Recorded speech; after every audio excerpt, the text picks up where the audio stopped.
New York-based attorney Jennifer Bonjean has made a name for herself by taking on high-profile yet unpopular clients. She famously represented Bill Cosby on his appeal before the Pennsylvania Supreme Court concerning his 2018 sexual assault conviction, which ultimately got overturned, and Cosby walked out of prison a free man. Now she's taking on a new client, R. Kelly, who was convicted in September of sex trafficking and racketeering charges and currently faces life in prison for those crimes. Joining me now is Kelly's new legal counsel, Jennifer Bonjean herself. Counselor, happy to have you on the show. Welcome. Thank you for having me, Yodit. Okay, Jennifer, so I'm going to start this conversation by asking you the most obvious question, one I'm sure you get all the time. Why would you defend R. Kelly? I approach every case the same way. And I look and I say, has there been a miscarriage of justice? And in my mind, a miscarriage of justice occurs when the government oversteps, when they overreach, when they violate someone's constitutional right to a fair trial. And then I ask myself, is there anything I can do about it? Can I possibly get this individual some type of remedy, some type of relief? And when I looked at R. Kelly's case, I found that both of those things were true. And so I had no reservations about taking R. Kelly's case. What I see was a travesty of justice and how the process worked.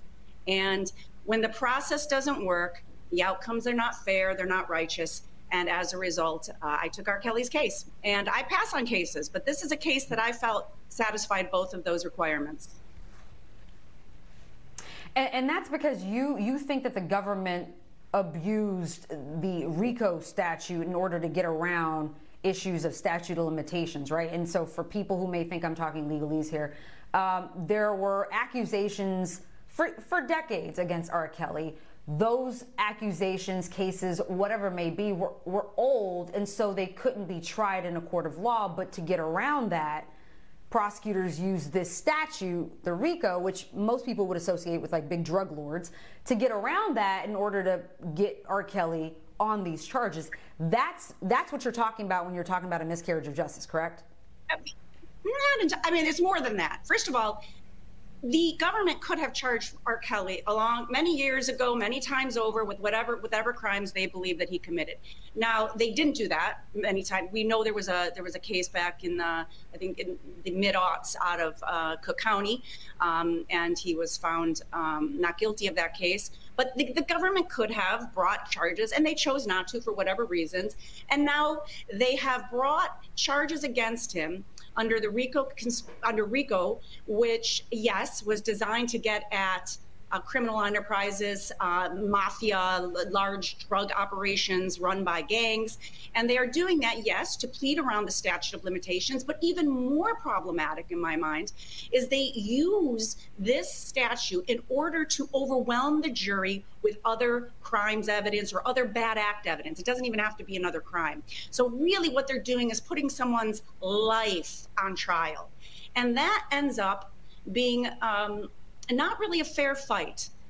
It's one thing to defend against a specific charge, that is fair. But when you bring in these crimes, these alleged crimes under the RICO Act, you're really putting someone in a position where they have to defend 30 years of their entire life. And that, I think, is not a fair fight, because it doesn't give, you don't have fair notice on what they're coming at you with. There's allegations that date back 30 years.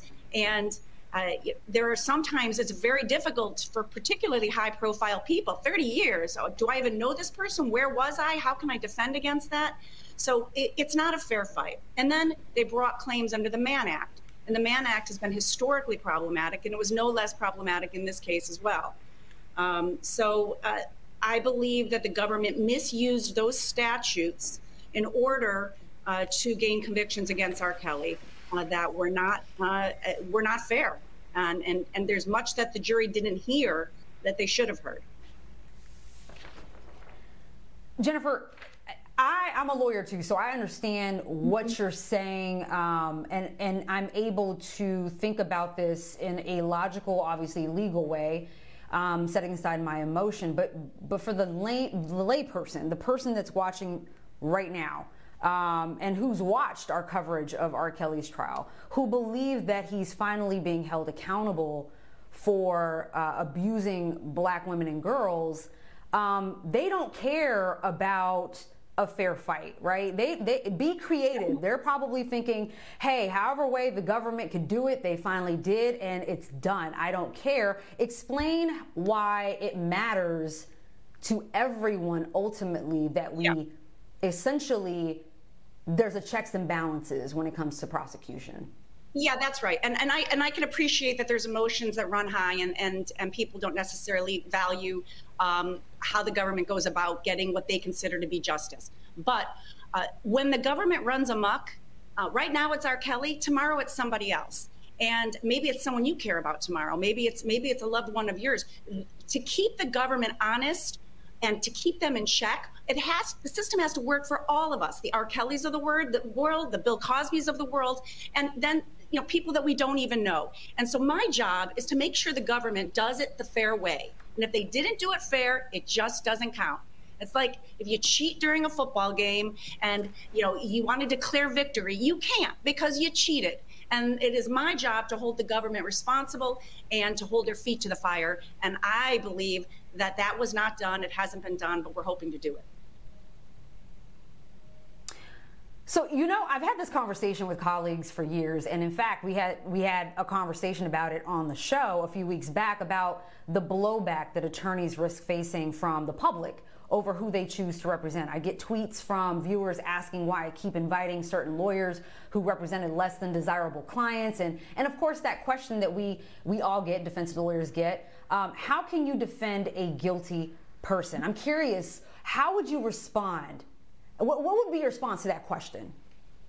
Well, first of all, let me start by saying that that is a general question I get all the time. I don't know whether it's specific to R. Kelly or not, and I'm not here to, I don't trust the verdict that came back in R. Kelly's case. So I'm not going to say he's guilty until I believe that there was a fair process. I don't rely on verdicts where the process was not fair. So let me make that clear. I do not believe that the verdict is a reliable indicator of whether R. Kelly is in fact factually guilty. But to your general question of how do you represent unpopular people? How do you represent people that the media has already convicted? How do I represent them? I'm a defense attorney, and that's what I do. And I believe to my core that the government needs to be held accountable, and when they don't go about this process in a fair and just way, that is a miscarriage of justice, and it affects all of us. And I guess I just really believe in that principle. It just doesn't matter to me whether it's R. Kelly or Bill Cosby or any number of wrongfully convicted people that I have represented over the years. It just does not matter. It's all the same to me, because if the system doesn't work for one, it doesn't work for any of us. And I guess I'm just really focused on that principle. And it doesn't, my view is if you're a defense attorney and you can't get with that idea, then maybe find a different career. It's really one of the fundamental tenets of what we do. Jennifer, I wish we had more time. I could talk about this all day with you, and I'm hoping that you do come back. But I've got time for just one question. Sure. As women attorneys, we're assumed to have more empathy for accusers. And so there's a lot more pressure on us, on who we choose to represent, than, say, male attorneys. Is that fair? Well, I think it's a little ridiculous. I mean, women are capable of anything, right? We're capable of being president. We're capable of being vice president. We're also capable of bad. We're capable of lying. We're capable of the gamut of things. Why? Because we're human beings. And to think that we are either this, this virtuous, perfect person versus evil, we're capable of all of it. So to say that we somehow have a greater ability to be, empathic, I think once we go down that road, that leads to a bad place. Women and men are capable of all types of emotions, motivations, and they can be incentivized by anything. And that's just how I view it. So no, I guess I don't think it's fair. There you have it. Jennifer Bonjean, pleasure speaking with you. Thank you so very much for your time tonight.